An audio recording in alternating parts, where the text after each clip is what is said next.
contact after that for about 4 years. So we got back together and we decided to work things out. A couple of months later, I became pregnant with my second son, and we moved into a new place together. He wanted us to have our own place together. Honestly, it was because so I wouldn't kick him out. He wanted that from the very beginning. He wanted control. So we argued all the time, which would make our oldest son act out. The abuse started and it only escalated. He dislocated my jaw, tore my rotator cuff, and treated me like a punching bag. While I was pregnant, he threw hot coffee on my body. Anytime I would choose not to agree with him or not to argue with him, he would abuse our son. He always knew what buttons to push. When my second son was born, there was birth complications that occurred, and he went without oxygen to the brain for over 7 minutes. When we took him to the doctor and the specialist, we found out that he was blind and had cerebral palsy. And he has it's a rare genetic disorder called Lowe syndrome. Finding this out nearly killed me. I thought, how am I going to do this? This is so much bigger than I am. After that, things between us got much worse. My boyfriend and I were fighting over little things. Nothing but chaos. He would tell me no one will ever love me or my kids with all the problems that they have. I actually believed him. I kept thinking, I need a break. So I asked him, I said, let's take a vacation. While we were on vacation, he got really drunk. So I ended up locking him out of the cabin. I told him we were done. I couldn't take it anymore.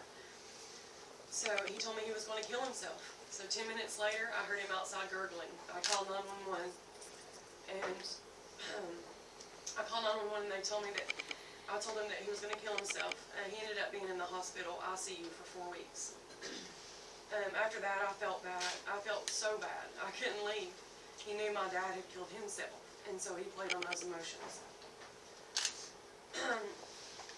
Our oldest son started acting out pretty bad, and it got so bad that I actually had to call DCS on myself. He had tried to hurt my younger son, so they ended up sending him to a residential treatment center in Knoxville for 6 months. It was heart-wrenching to drop my son off and leave him. I didn't want to live anymore. I had failed as a mother. Any abuse after that, I felt I deserved.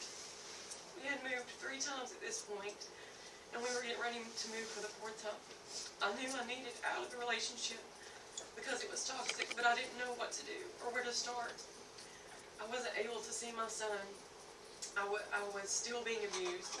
The only light I saw at the end of the tunnel was killing myself and ending it all. I had slipped my wrist and started to bleed out, and I overdosed.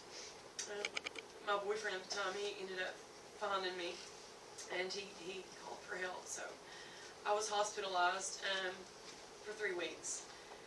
The week after I got out of the hospital, we had moved into a little small town, and he wanted to seclude me from my family. He kept pushing any kind of pain pill on me. He was manipulating, telling me that things would be better. Our family's going to be better. But I needed to be a team player. I knew I needed to leave. I knew I needed to leave. I couldn't do it anymore. So one day when he fell asleep, I took my son Solomon and I went to the police station and told him I needed a safe place to stay. They took me to a safe house and I stayed there about a month. While I was at the safe house, he overdosed again, and he almost died. At this point, he had turned everyone against him because of the situation, but I felt sorry for him. He and I ended up going to we went to receive treatment together at different places that we went to receive treatment. When we got out, we got back together. I thought, we were clean and sober, we can do this. I had hope.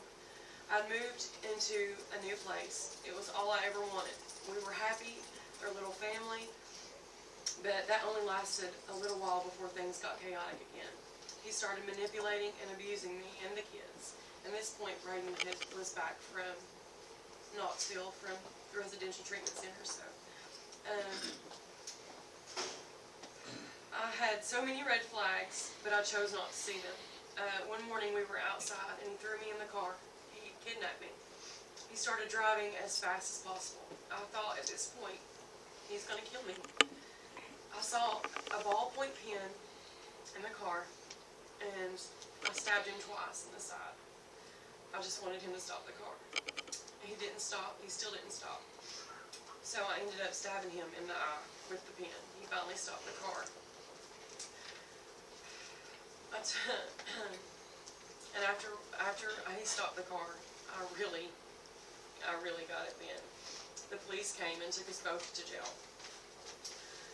While I was in jail, DCS gave emergency custody of my boys to my grandmother. My hate for him only grew. My boys were the last thing I had, and they were gone. I called my family and told them, "Come and get me, please. I want help." And I meant it. We went to court, and the DA helped get the charges on me dropped and worked with me tirelessly to keep him in jail and put in effect a no-contact order. I went to Nashville, and I got the best treatment I'd ever had because I wanted it. It was for me. I wanted to learn how to love me. It was there that I learned I didn't deserve this. And now I know I won't be a victim anymore.